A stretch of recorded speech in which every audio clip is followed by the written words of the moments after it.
Hello and welcome to Pulling Focus, a podcast that shines the light on members of film crews who work within the camera department. I'm your host, Erica Joy Brunner, and today I have the privilege of being joined by Nate Cornett and Kenny Niernberg. Nate is most well known for his camera work on Jury Duty, Saturday Night Live, and Borat's subsequent movie film. And he recently worked as cinematographer on the film Above the Clouds.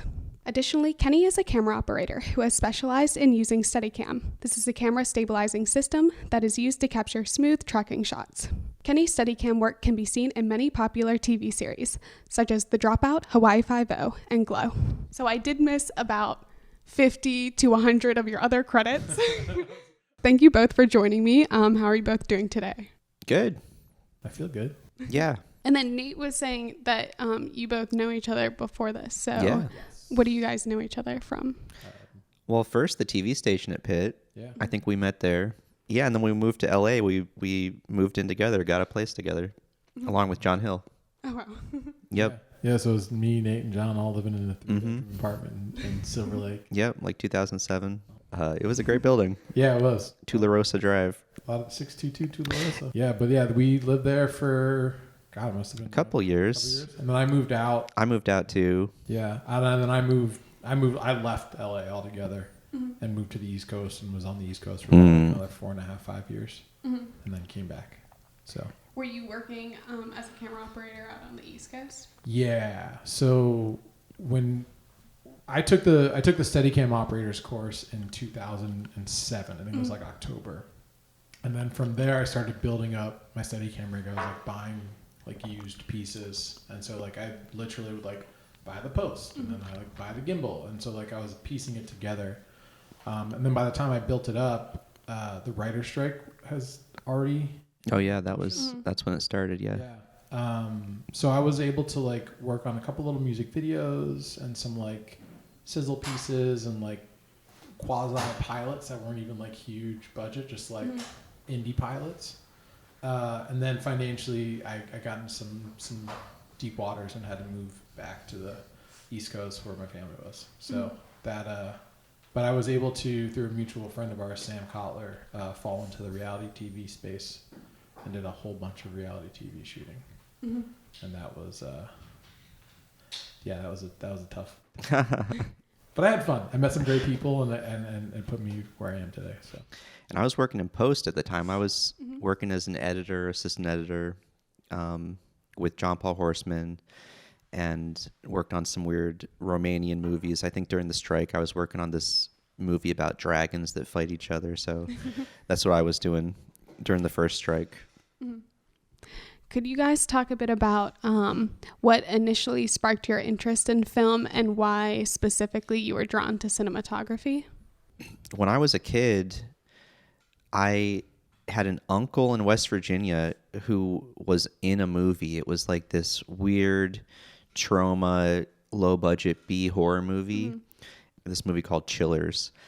And he was in it as a security guard. His head gets chopped off. And I used to watch this movie when I was a kid and be like, he's in a movie? Like, people are making movies and he's in it. And like, I would put on the tape and see there he is. And then when I was in Canada, when I was a kid, they filmed this Demi Moore movie, The Scarlet Letter, in my town. And I went to the set and walked around. And I think it was stuff like that a couple times when I was a kid, just being like, oh, this is a thing people do and it's a job and it's like a business. So maybe this looks pretty fun. I could do this. That's what first got me interested.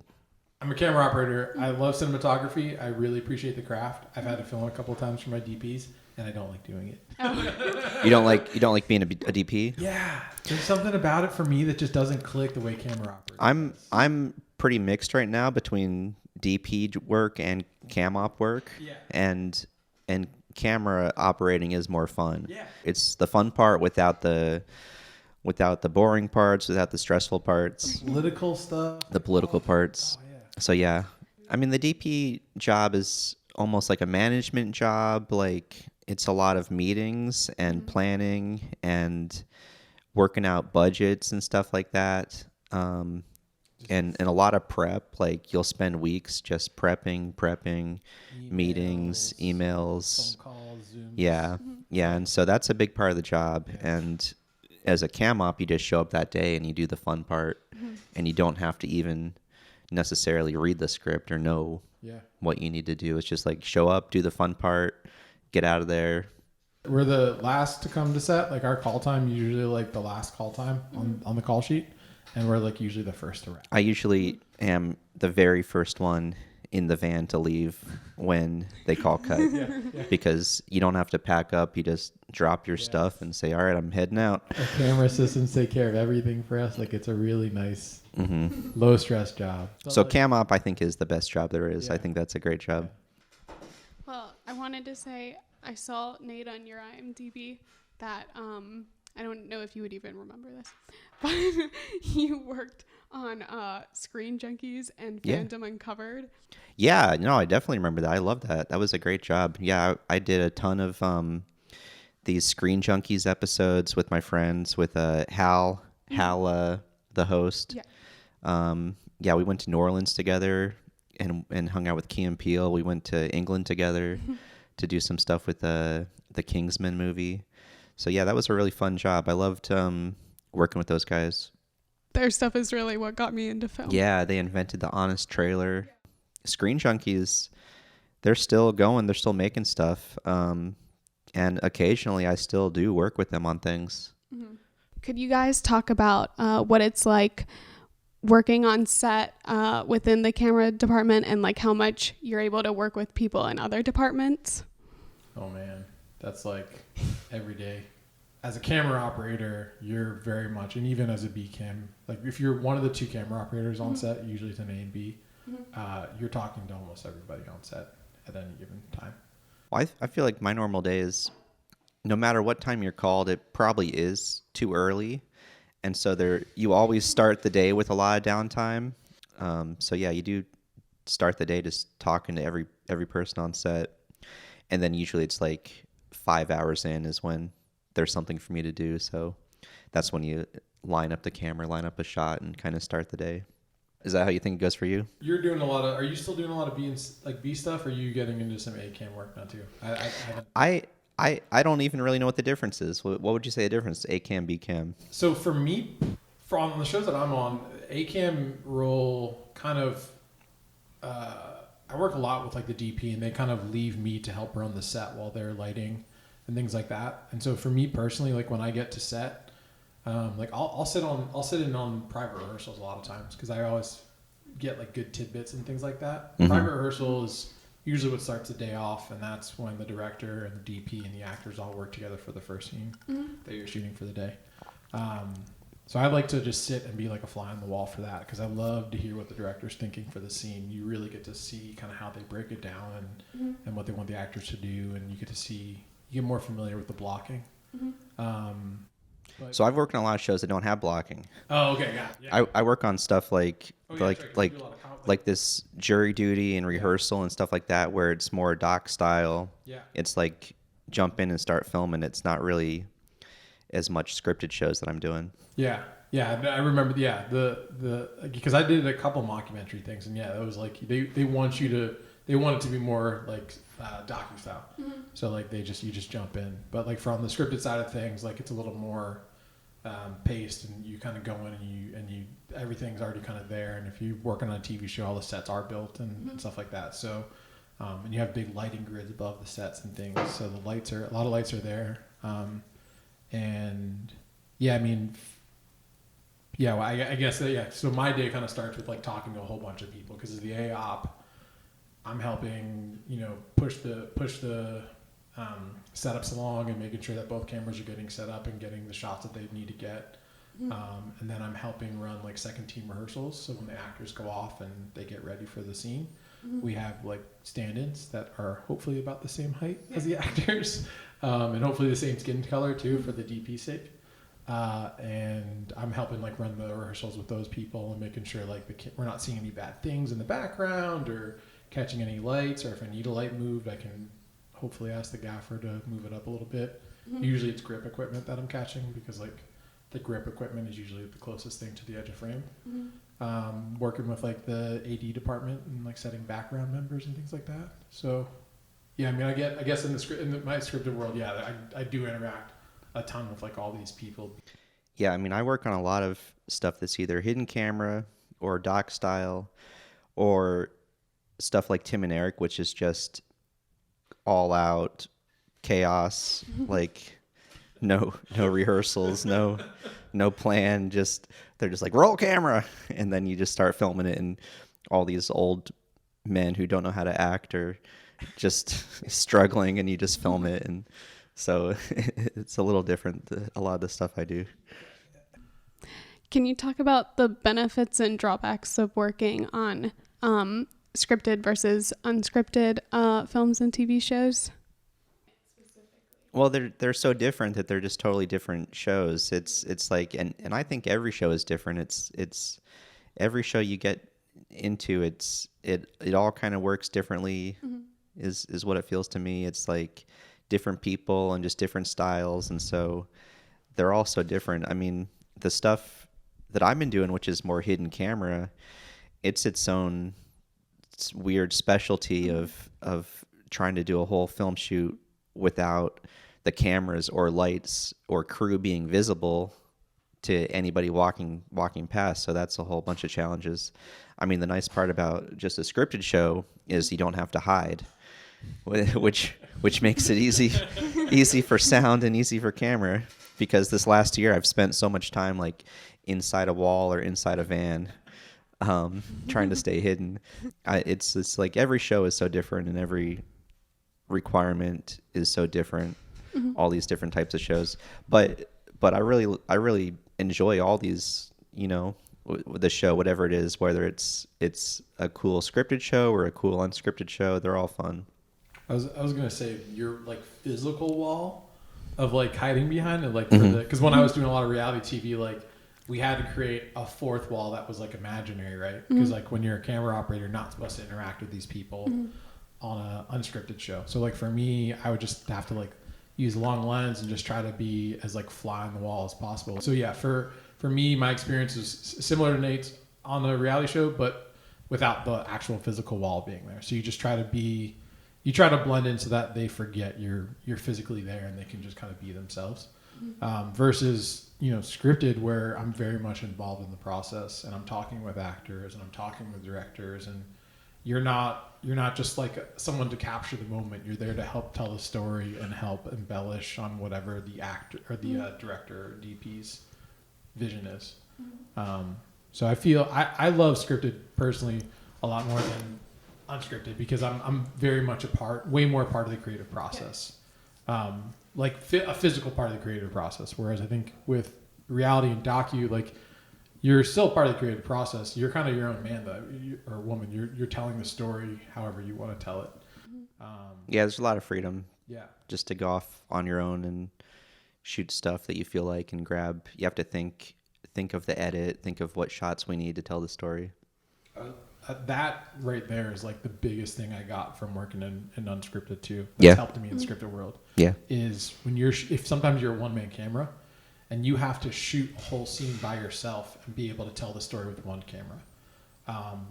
And so you get really good at like how it's going to edit in your head. And I think Nate and I both, you definitely did more. And I started in editing, and so I always think of the edit. Yeah. As a DP, especially think of the edit.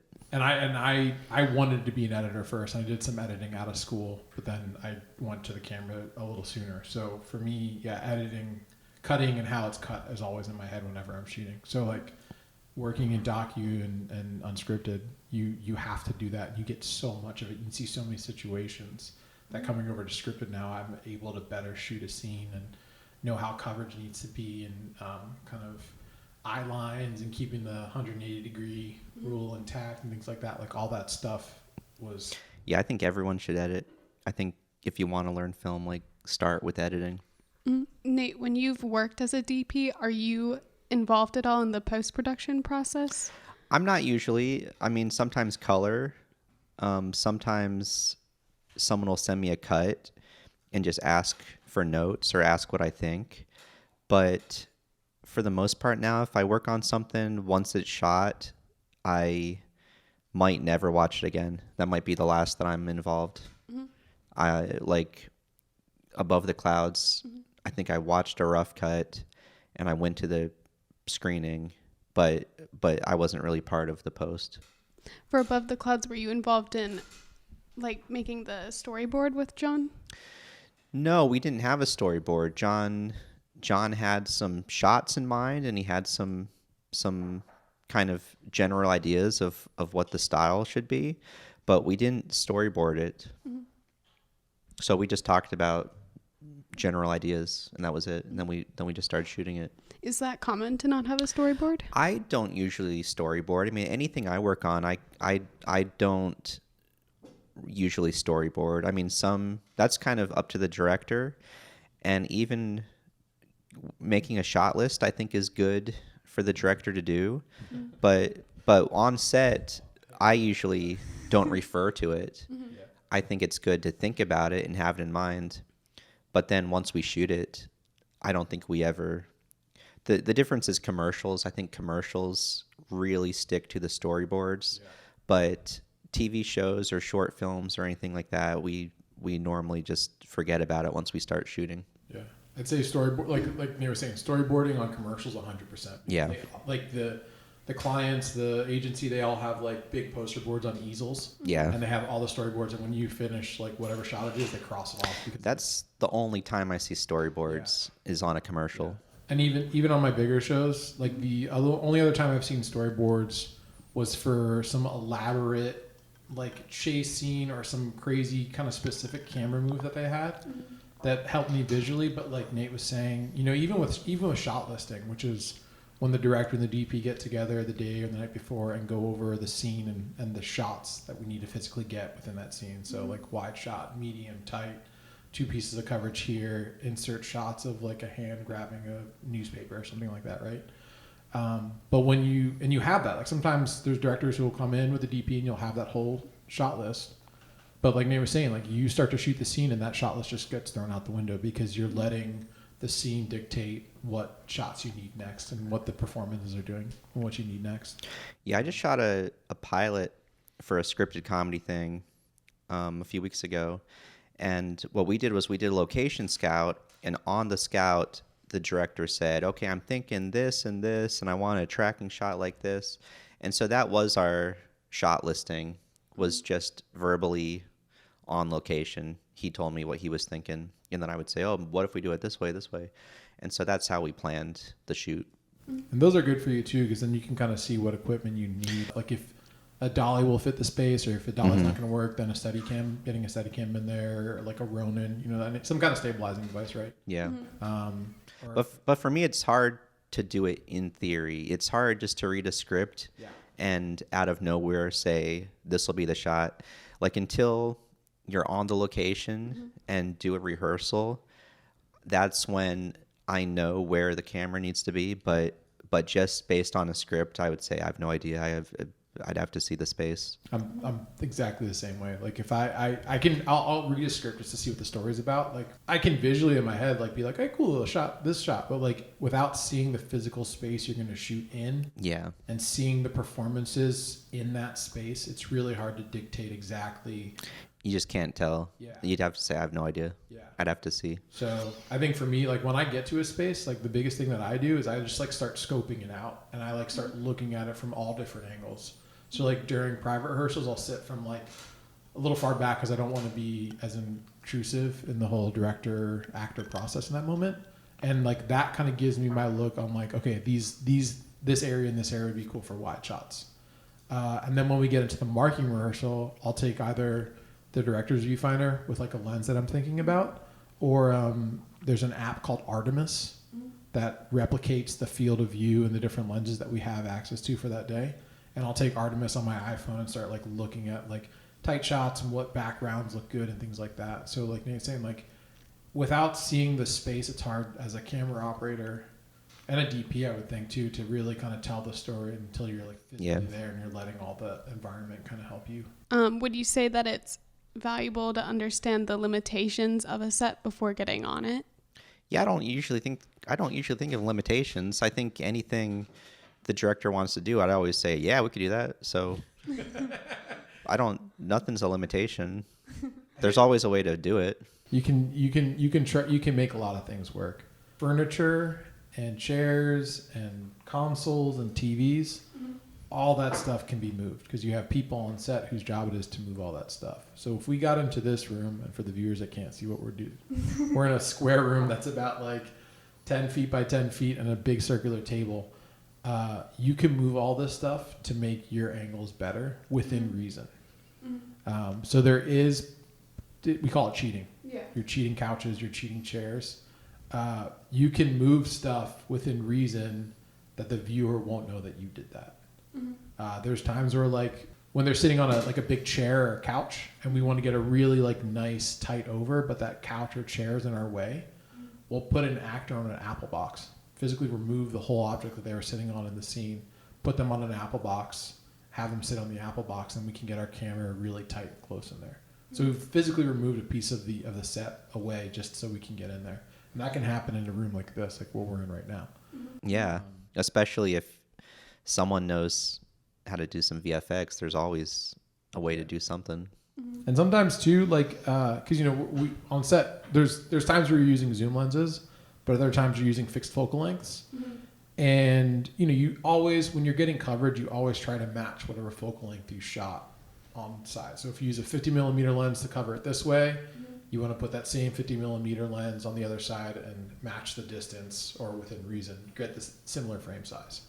But sometimes, like, again, that wall is there and I can't replicate the frame. We can't move the furniture. The furniture's always already cheated and they're still too tight in the frame. So if you are lens down to like a 40 millimeter, which is just like a little bit wider, you can get away with it. So like we can manipulate space via camera, lenses, focal lengths, everything. Like, so yeah, like Nate's saying, sky's the limit once you get into a space.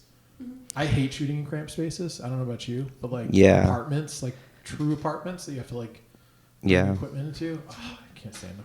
Yeah, it's always tough. You always do end up in a little hotel room or a little space or a little bathroom.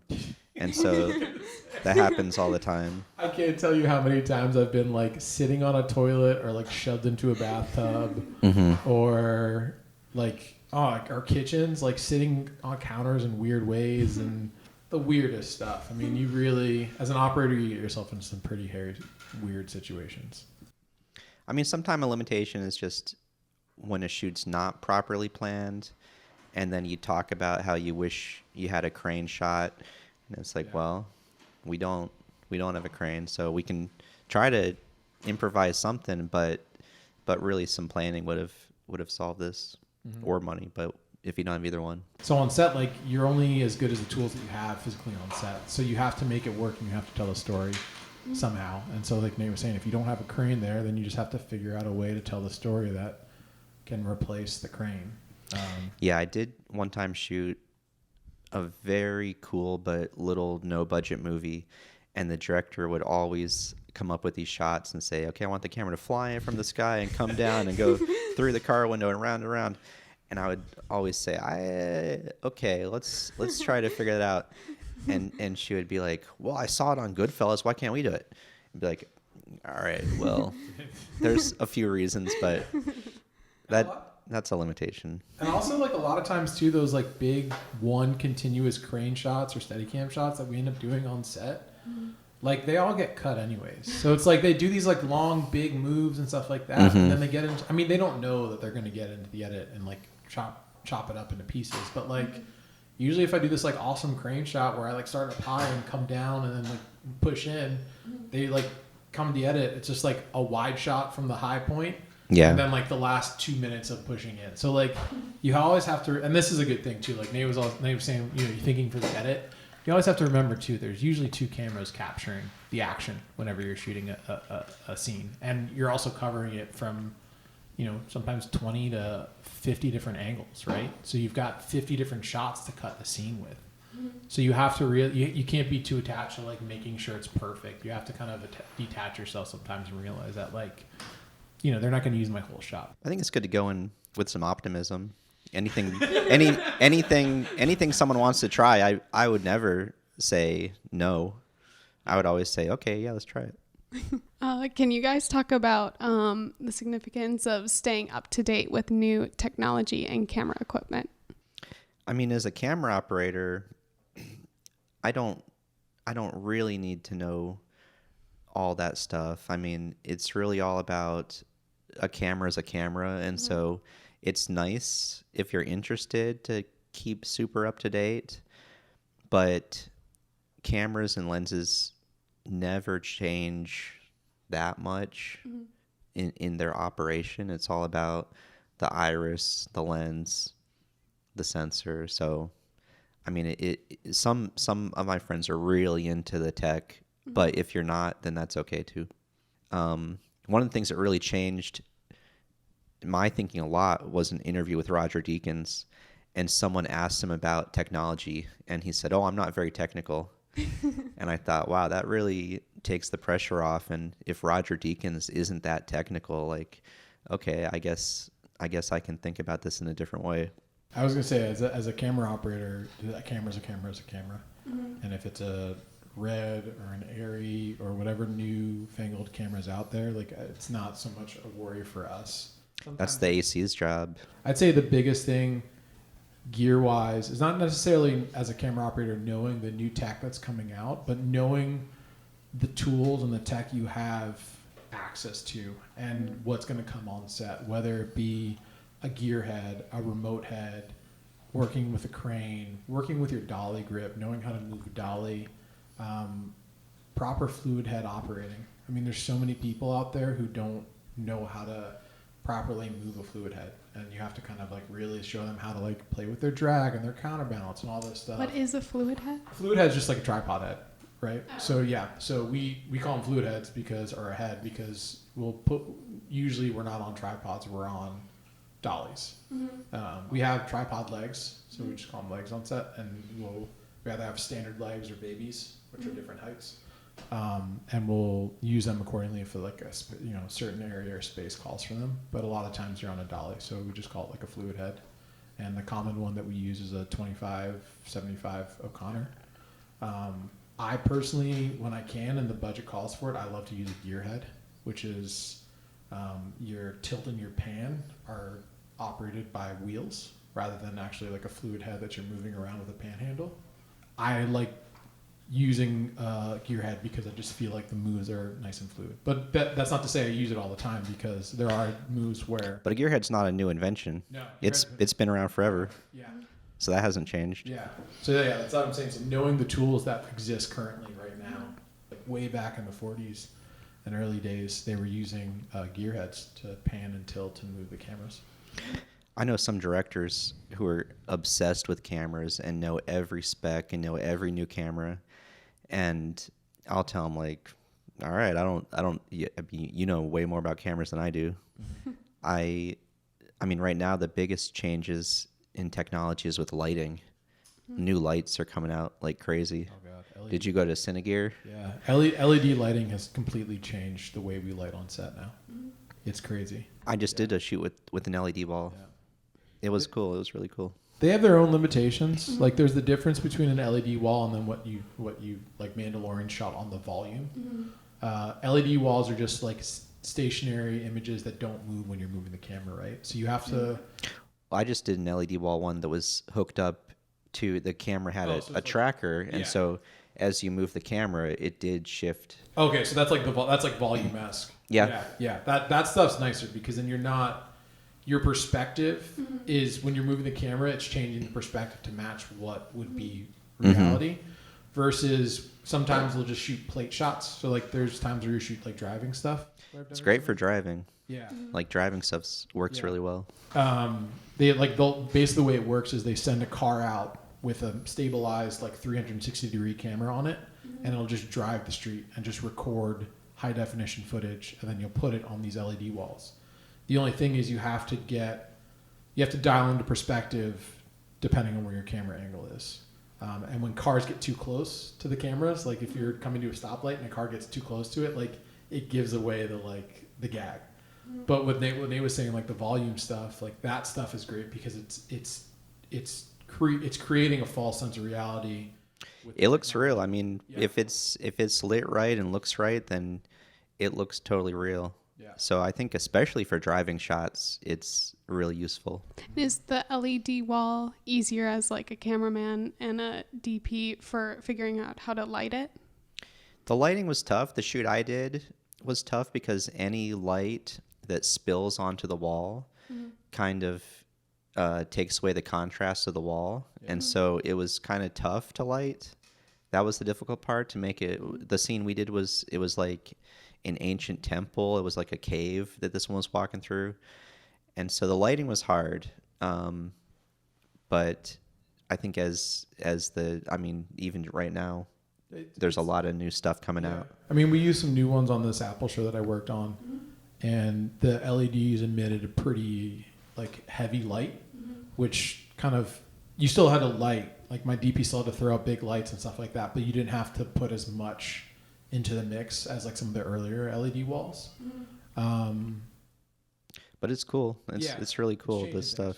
I mean, like some of the sets you get on, I mean, it's still a little pricey versus just throwing up a green screen and keying it out in post, but it's easier because you're not keying as much out. And there's even new technology. I think Kino came out with it. I think there's a couple other people where the LED screen is flashing, but you don't see it to the eye, and you can actually pull out the certain channel and like create or do color correction on the LED like wall image that has been put back there. So it's like it's dealing with like gamma channels, and like there's certain ones where you can like pull it out and actually change the color and do like a full color correct on the image. That's what took the longest for my shoot, was they had to virtually light it, the background, which took a lot of time. Yeah. That was the big slowdown for us. And 2 cameras with like a volume or like a motion tracking camera system is tough too, because if you see some of the BTS on Mandalorian, you'll see like there's a big square on the wall where the main A cam is shooting. Yeah. And so unless B cam is like right next to A cam, like they have their own square that might pop up they have to deal with. So there's a lot of it just renders right behind the camera in full quality. Everything else is kind of low quality. So, and it aids that B camera usually has a longer focal length on too, so more stuff falls out of focus.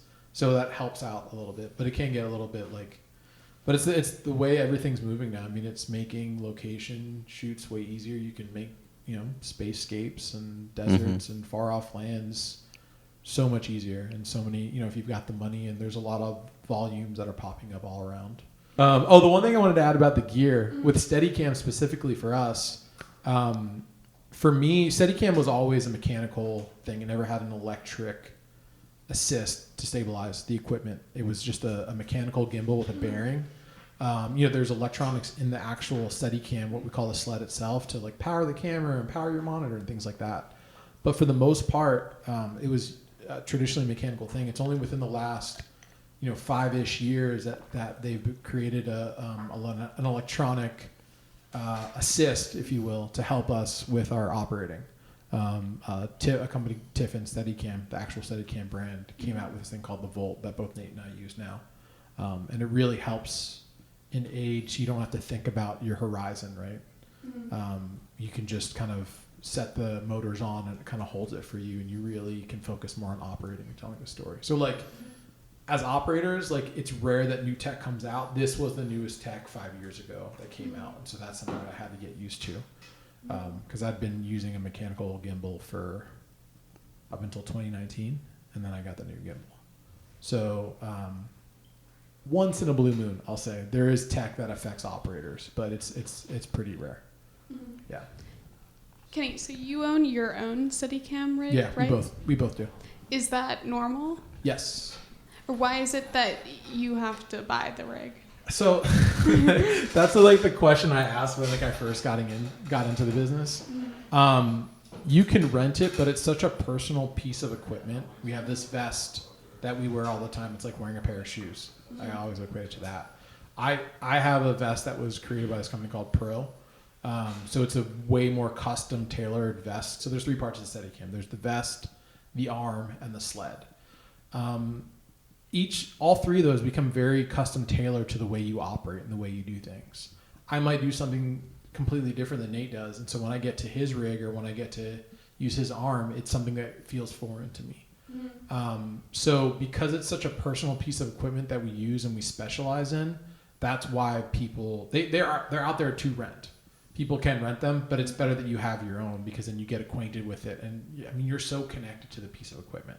Yeah, I think it takes so much practice and so much time that you practice with your equipment, and it would probably not be great to be on a big shoot and be putting on some kind of unfamiliar gear that you've never used. And so I think it's so personalized that you just have to own it yourself. And plus, you get a rental. Like it's a whole other source of income. Yeah, you charge for renting it out to films. Oh. So we get paid per hour as an operator, but then you also negotiate a rental for that equipment, and it's a very good rental. For me, again, because of my role, I'm able to, as a Steadicam operator, it's a specialty job, so you get to negotiate above scale. That scale is what our union, which is Local 600, sets. It's a number that they have to pay you hourly. I get to negotiate above that for my hourly, so I get paid that separately, which is usually W-2, W-4 work rate, where they take taxes out of it. And then separately, I charge them per week to use my gear, and that's a whole other rental fee. So I've become kind of the rental house as well. So they rent my gear from me that I use on set. Yeah, it's great. And that was something that an early mentor of mine told me. He's like, you make really good money as a Steadicam operator once you get to a certain level. And it took me a while to get here, but I make a very good living now, which I'm happy about. I think I need to start wrapping things up, but I have two more questions. So could you guys discuss how the writer's strike has affected you and also what your perspective is on the situation? Right now, things are pretty much shut down. There's no scripted show shooting. I've done some commercials and some reality work, but no, I mean, no one's really working right now. And all my friends are texting each other saying, got any work, anything coming up? And so, I mean, this whole year, even before the strike, was super slow. I think in anticipation of that, and also I think a mix of other things like companies merging and companies cutting back budgets. And so yeah, the economy in general. And so for all those reasons, yeah, it's right now is just a time where no one's really working. Like all my friends are free. And yeah, I think end of this month, it could be that the actors possibly strike. And if that happens, it's up in the air of if it's going to end the strike or continue it into the summer. So, yeah, right now, nobody really knows, just waiting to see how it turns out. I mean, I've been taking this time to join the strikes. I've been picketing with the writers and friends of mine. I run into a lot of my friends are writers, and so I've joined them. And no, I fully support all the writers who are striking.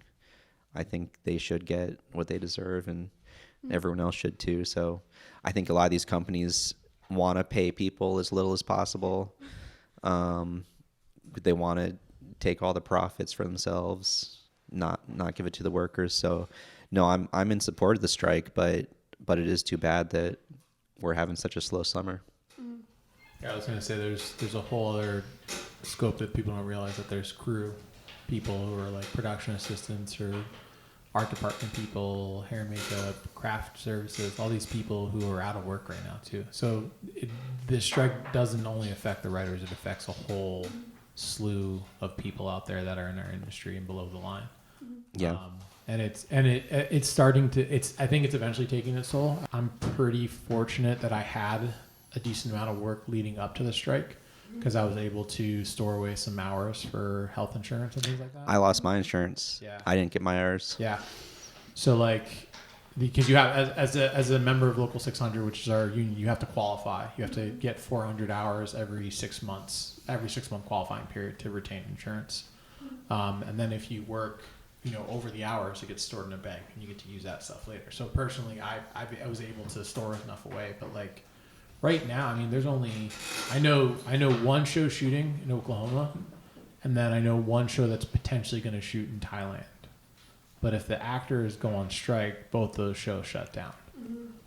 I've heard estimates it could go to August, it could go to September. I agree with Nate. I think people need to get paid what they deserve, and I think there are a lot of young writers out there who aren't getting it because they're just getting, taken advantage of.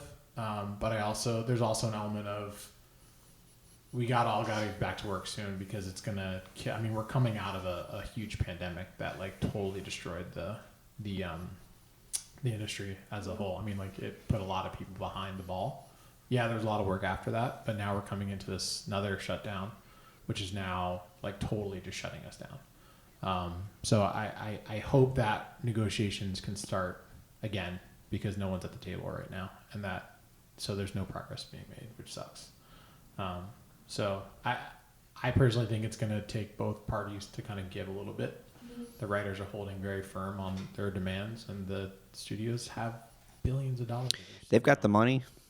Yeah. You can just sit there and say, okay. And they've got the content. I mean, like I was saying, I'm sitting on 3 projects unreleased that Netflix, Fox, and Disney all have just sitting there waiting to get released. Apple too. So like they have content to release. They're fine.